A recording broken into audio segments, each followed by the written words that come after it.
Starting off today on I'm not going to say beautiful today, I'm going to say EPDM. I love EPDM roofs, but not this one. Starting off in the corner, no reinforcement, no termination whatsoever. So you've got rotted insulation underneath, no termination, no seal. You can see the amount of dirt in there. Plate right up against the corner. That's the wrong style screw for the plate, for the insulation. They used framer screws for the insulation. Nope. Just noticed it. When I peeled that back, they're just little wood screws. They're not even roofing screws in there. What a treat. So we got a bunch of Yeah. but they didn't want to do EPDM. Oh my God. No form of fastening in the parapet, no reinforced underlayment securement strip. This is a mule hide. So they should have had rust there. Corner doesn't come out 2 inches and it's not sealed properly. So they just decided, let's gunk it up with lap sealant. Over here in the corner, the actual requirement for scuppers by code is a minimum 4 inch by 4 inch opening on the inside there. Looks more like a 3.5 to me. So that's not gonna work. Just cut the corner in and then sealed it over. Parapet cap fastened on one side, fastened on the other. Ideally, you should have a clip. Again, no form of securement in the corner here. And I want to reiterate, this is a fully adhered roof. So keep that in mind here in a minute. Undersized scupper, again. So 1 scupper, 2 scupper. Going over to the pipe flashing here. So what they did is they just took the metal jack and just ran uncured around the sides and plated it. So first off, don't put your plate on top of the jack like that. They should have done is ran a target over it. Then they could have plated the target and then flashed it, or ran another target depending on how they did that. But what's bothersome here is uncured. That metal, that membrane is going to stretch at different rates, and so that uncured is going to start to rip open over time. You can tell this is a nice mule hide. So rather than leaving the exposed metal, they just gunked it up. And so this is actually worse than not doing it, because now that sealant, that black lap sealant, cracks.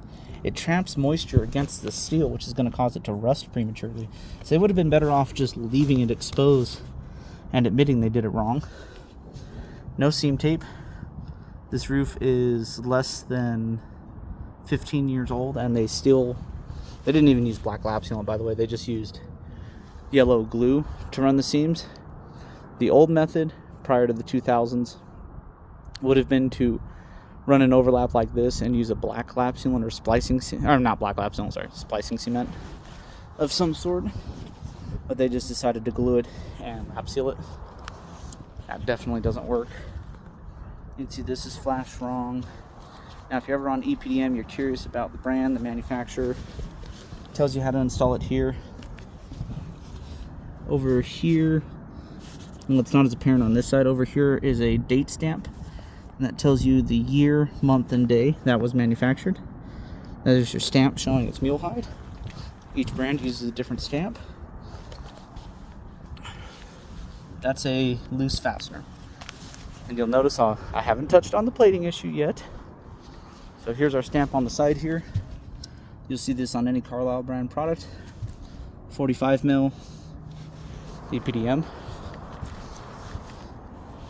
No T-joints. You've got membrane over membrane. No T-joints present. That's cured flashing. They used over a cut. No T-joints. Again. No T-joint. Soft spot from it leaking because of the T-joint. Lap seal's done wrong all the way across. T-joint, T-joint. Now this is an adhered roof, so you see the wrinkles?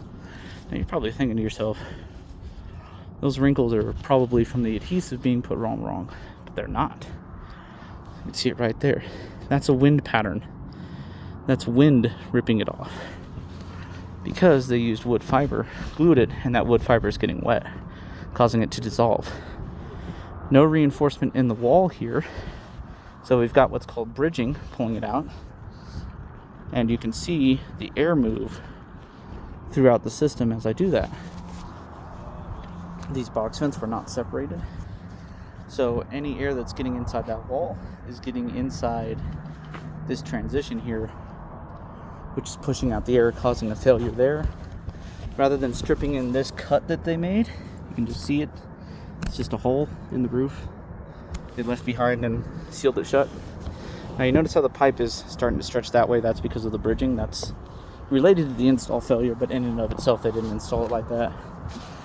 Again, just stripped this in with uncured, and if you'll note, this uncured has seam tape, but you'll also note that it's pretty blatantly apparent that they didn't prime it first. It looks to me like they just glued it and then sealed it. And so you can see the bridging over here. This is slightly newer, and so it's bridging in the corner so much that it tore the corner open. That's why it's so important to do that reinforced underlayment securement strip, or at least some sort of fastening in there. Didn't round the corners on half their patches. You can see that up here and some of the patches out in the field. This, you can clearly tell that they didn't understand that EPDM stretched. So instead they did it in piece after piece. If I had a probe, I could easily just, like I said, clearly made no effort to properly stretch that or properly prime it. This one's funny. That's the membrane underneath. See the manufacturing seam? So they sealed something there that doesn't exist.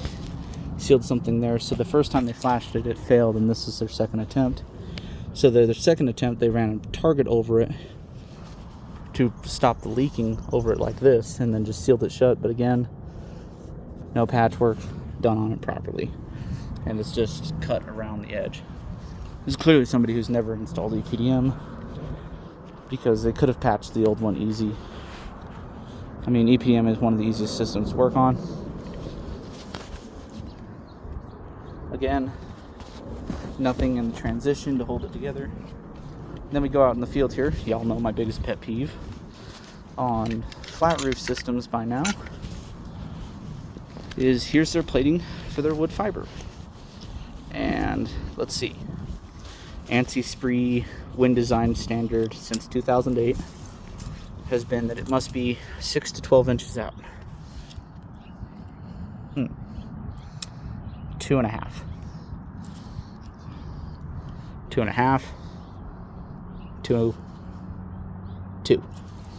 So that plate has to be between that 6 and that 12 right there.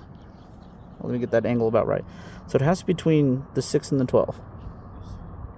It's got to be at least 6 inches here, at least 6 inches here.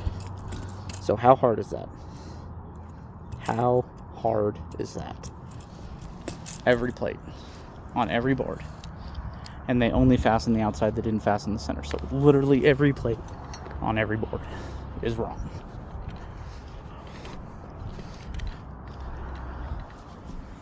Going up to the next section now.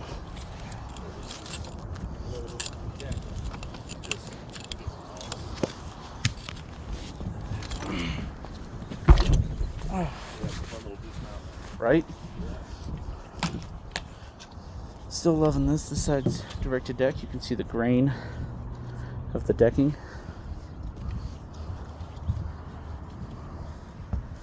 So they didn't clean this properly. You can see leftover debris before they adhered it.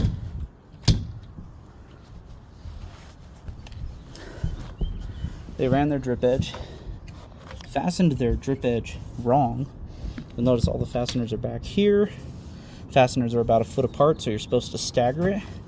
And if you're going to use cheap nails, you really should be staggering every 4 inches in this zone. Then they just glued it out to the edge. Should have ran that under the drip edge and then ran a separate piece. That was comforting. Again, not reinforced.